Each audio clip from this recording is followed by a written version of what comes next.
Good morning, everybody, and welcome to another episode of Today at Work On. And today I'm going to switch gears up and I'm going to do a comparison on a 2002 Honda S2000 and a 1991 Honda Beat imported from Japan with right-hand drive. Now, obviously, the first comparison is the Beat is right-hand drive, the S2000 is left-hand drive. That's pretty much the biggest difference with both cars, because the first time I drove the Honda Beat, it was actually the first time I ever drove a right-hand drive car. I thought it was going to be super weird, but it wasn't. You just get comfortable when you sit in the seat and everything just flows.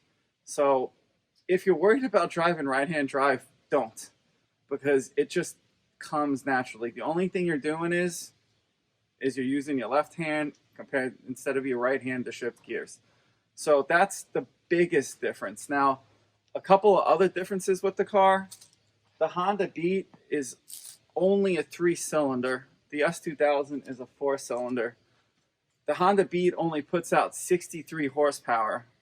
The S2000 puts out 240 horsepower. So that's a huge difference in performance numbers. Then let's get to the weights. The S2000 weight is around 2,800 without a passenger. With a passenger like me, that's 190 pounds. You're around 3,000 pounds. The Honda Beat is only 1,600 pounds. So it is a light car. And if you look at both cars, the Honda Beat is very compact compared to the Honda S2000. That's the quick initial comparisons. Now I'm going to get into each individual car. But before I start really getting into both cars, what I'm going to do is they both deserve a wash. So I'm going to wash them up really quickly right now. The first huge difference, before I wash them, I got to close the tops. And the top on the Honda Beat is just, you pull it closed. There's no mechanical motor to close the top, so you gotta reach behind your back when you're in the car and you basically just pull it over your head. The locks are very similar to the S2000. They're just smaller, that's all, just smaller, nothing crazy. So it reminds me of the S2000 in a lot of ways. And you got to remember, this car was built in 91. The Honda S2000 was built and it was designed in the mid 1990s. So it's about a generation of a difference, 6-7 years of difference. Now the S2000 hardtop is mechanically, has a motor in it, so you don't do anything, and it's actually one of the fastest soft tops that closes in the industry. It's a very nice setup that Honda did with the S2000. And let me close up both tops so I can start washing them.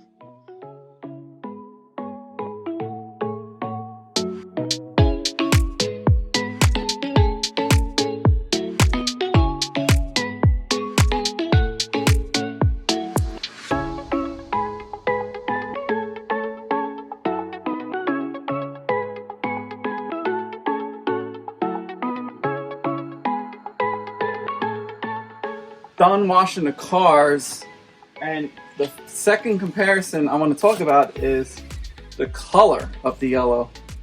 The Honda Beat is a championship yellow. The S2000 is what is called spa yellow. Now the S2000 has another color that's yellow. It's called Rio yellow. And what I'm finding out is that the championship yellow by Honda is the yellowest of those three yellows. The second tier is the Spa, and then the third, which is like the orange bussy orange yellow, is the Rio. Now it's a stark contrast between the two, and I never really realized it until this is actually the first time I put both of these cars next to each other. So now that's done, I'm going to compare how big the S2000 is compared to my truck, and then I'm going to take the S2000, put it next to the truck, pull the S2000 out, and then put the Beat next to the truck, and you're going to see how small the Honda Beat is. So let me get going on that. Compared to my truck, which is the Silverado heavy duty, it's So it's the 2500 HD, so it's the bigger truck. It's the 3/4 ton. Next to the S2000, next to the truck, the S2000 looks small, right? I mean, it looks really small. Now I'll get a picture in from the back so you can see from front to back how much smaller it is. You could really see how small the S2000 is compared to the truck in the rear. Now the S2000 is it's about 7 feet shorter than my truck, and the truck is way wider than the S2000. So that's the S2000. It's small. Now I'm going to pull the S2000 out, and I'm going to swap it out with the Beat, and we'll compare how small the Beat is compared to my pickup truck.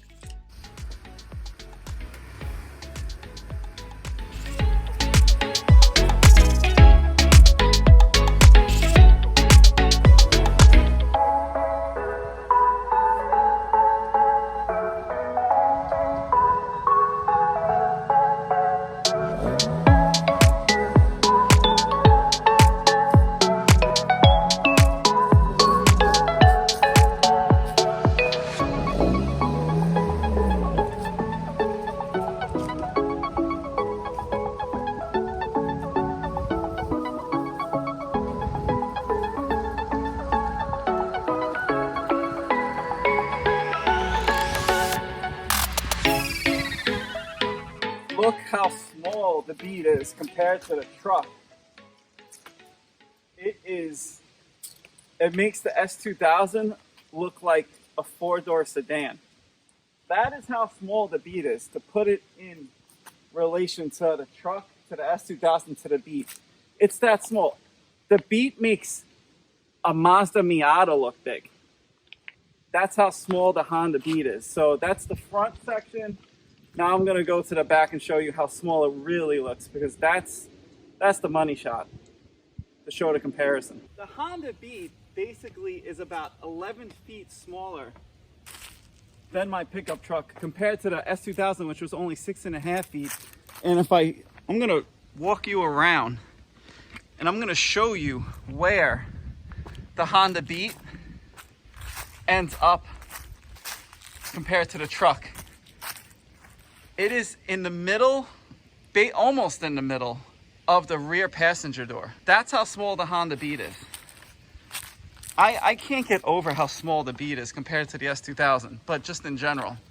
So I hope this gives a good comparison on how small the Honda Beat is. Now, I'm gonna take the Honda Beat out for a drive. Welcome to the cockpit of the Honda Beat. Now that's what you look at when you're driving. Speedo on the right, tach in the middle, and then you have your gas and your temp gauge, and then you have a bunch of other lights, which I will show you in a second, that light up. Check engine light, battery, catalytic converter, brakes, seatbelt, and oil pressure. That is all you have concerning gauges on the Beat. Now, you also have your hazard lights. The car actually comes with air conditioning, but this Beat particularly needs to be recharged, and it's a special type of refrigerant. The radio is from Japan. It's called Gathers. This is the OEM radio. Now, the radio does not work in the United States because the frequencies are all off. There's a lot of little cool updates that we're all doing to get this radio to work. So the more people buy Beats, the more we will get into doing cool stuff with the stock radio. A lot of people will put an aftermarket radio underneath the seat. So moving on, you have your vents. They all work fine. You have a little tiny glove box. You have another vent. You have 2 speakers in the doors. Now these seats, the zebra seats, there's actually zebra print seats that are underneath these seat covers. So I'm going to take them off eventually. I just want to make sure they look good. And I also want to get the zebra color matching floor mats, which I think are pretty damn cool. The clutch is pretty straightforward. It's a very short, soft clutch. The S2000's clutch, it feels like it's rock solid compared to this clutch. The gas pedal has a little bit of play in it. You can see it, right? If I go like that, there's no throttle from here to there. Once you go down that much, then you get some throttle. And in first gear, you really gotta give it some gas because of that play. The brakes, I am not happy with right now. The brakes just don't make me happy. I feel like I really got to stomp on the brakes to get any kind of braking power. That's something I want to fix. Down to, we have the power windows, which are nice, but they're opposite. So like down is up and up is down. I guess that's a Japanese thing. The turn signal is also different. It's on the right hand side. Same thing with your headlights.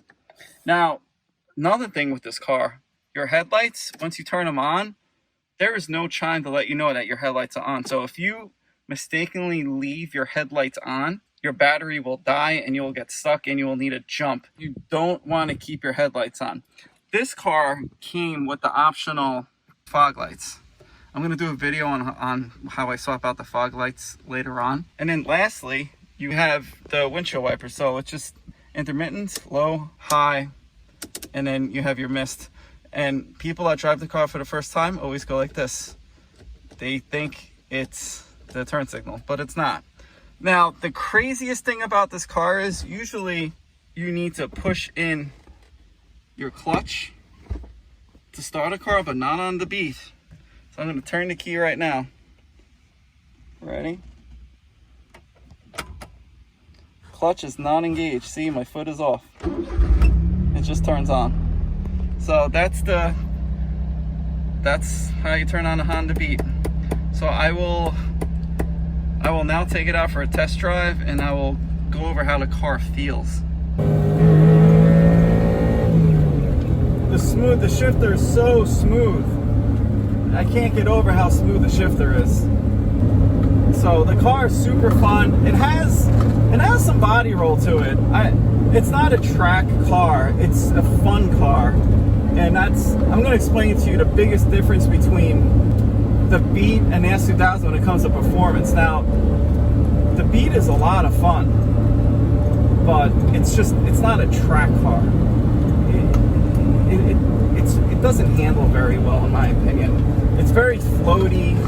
It's, like I said, it's fun, but it's not. If I want to put down a fast lap, this is not the car to do it in. This car is good for just driving around to the local ice cream shop and getting some ice cream and having everyone come up to you and ask you, what is it? Because most people have no idea what it is. I took it out this morning. Everywhere I stopped, I had someone asking me about the car and giving me smiles and thumbs up. That's what the car does because it's so rare and it's so unique. And it's a Honda. So, there's a lot of love for Honda out there in the world. So that's my take on how it drives. To sum it up, it's fun to drive, but it's not fast. It's not a fast, confident feeling car. It's a very loose feeling car compared to the S2000. So that's the driving comparison. But they're both super fun. And lastly, winding the car out is amazing. I wind the car out, it's in only 4th gear and I'm doing 45. So you can roll through the gears and feel like you're in an F1 race car, but you're only doing 45. It's the best feeling in the world. Alright everyone, I'm going to do a 1st to 3rd gear rip. And this is one of the reasons why I love the Honda Beat so much. That I'll be doing 45, but I'll be ripping through gears and you're going to hear how good it sounds. You ready?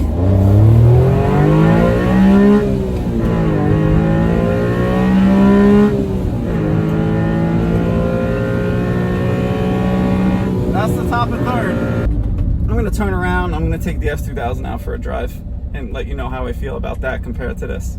Well, welcome to the inside of the Honda S2000, which has the AP1 tach, which has been voted one of the best tachometers and instrument clusters ever created, which I completely agree with. I think it's perfect for a car like this. 9,000 RPM redline. The Beat has a 8,500 RPM redline, so they're both really close with redlines. Now, if you had an AP2, you'd basically be in the same spot at 8,200. Now, the steering wheel is way thicker, way nicer of a feel. It's way more plusher in the S2000 by leaps and bounds. I mean, it's just the fit and finish is so nice. And the coolest thing about the S2000 is the engine start button. So you want to turn on the S2000, you just turn the key. You do have to push the clutch in. And then once you push the clutch in, the magic of that F20C comes alive. Now, this engine is the F20C, and it used to be the highest horsepower per liter engine ever created until Ferrari decided to come out with the 458 and take its place, which is fine. But it was a very long stretch. It was, what, 10 to 12 years it held that title. Now, the S2000, you know, it's very basic. It hides the radio. I put an aftermarket radio in the car. This AC works just fine. It's nice and chill in here right now. And seating position is always great on the S2000. It has a 6-speed clutch. This gearbox is one of the best ever made. And then you have, you know, your roof controls and your hazard lights. So it's a lot more plusher, definitely, in the S2000 compared to the Honda Beat. Now, I'm going to take this car for a rip, and then I'm going to talk about how I feel driving it and compare it to the Honda Beat. All right, I'm going to take the S2000 out. First thing I feel, the clutch. The clutch is way heavier than the Honda Beat. It's smoother, though. And I took the play out of the clutch. So it's just, oh, it feels so nice. And you feel right off the bat, the car has gobs of more power. Like, I can't get over how much. Now, the S2000 is not a really powerful car, right, compared to like my Dodge Viper. But going from the Beat to the S2000, this car feels like a Dodge Viper compared to the Honda Beat. And it's hard to explain. It's nothing I've ever felt in my entire life until I drove the Honda Beat. So I'm gonna get here to the road. I'm gonna turn. All right, now I'm gonna give it a rip. So I'm in second gear, and I'm already doing 50. And like the sensation of VTEC is just, like I said, it feels like the Dodge Viper compared to the Honda Beat. You already have to shut it off and you're midway through second gear. Handling wise, I mean, the Honda S2000, even in stock form, the brakes are really good. You know, the heel toe is really nice. You can really get on it. It's very confident. Like, I enjoy driving the S2000, even the stock S2000. Compared to the Honda Beat, this thing drives on rails. The Honda Beat, it's like it feels like you're in an old Cadillac, and it's like you're swaying back and forth type of deal. So it's you know, but they're both super fun to drive. I am going to do a comparison and drive the Honda Beat on an autocross track. Hopefully next year autocross will be open and we can figure out how to do that. But we'll see what happens. But I mean, S2000 is just, you know, the S2000 is just magical.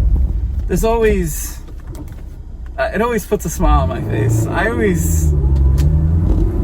love the S2000. I mean, I love the Honda Beat in different ways, but I mean, once you hit 9K with the S2000, there's nothing like it. You know, it's just so much fun. So I'm gonna head back now, and I will give you a different look on the S2000.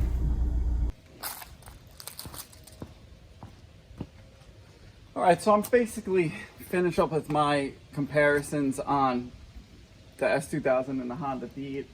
The biggest comparison I really wanted to get into, and with all Hondas, is how they both feel when you drive them. That's the comparison I really wanted to get into.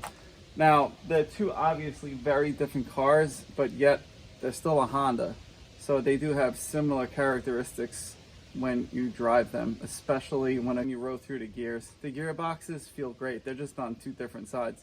To sum it up, the S2000 is more of a refined car, hands down, on the inside, outside, and the way it behaves on the road. But it's not as fun to drive as the Honda Beat. To me, the Honda Beat is way more fun to drive than the S2000, to believe it or not. And I know that's saying a lot, but it's the truth. Maybe I'll change my mind in a year. Maybe I'll revisit this comparison video once I've owned a car longer. But as of right now, if I had to choose two cars to drive more often between a street S2000 and a Honda Beat, I would go Honda Beat every time. Now, the only drawback with the Honda Beat is I can't take it on a road trip because there's no room. But I didn't buy this car to take on a road trip. I took it to just take it around my local twisty roads that I live basically in.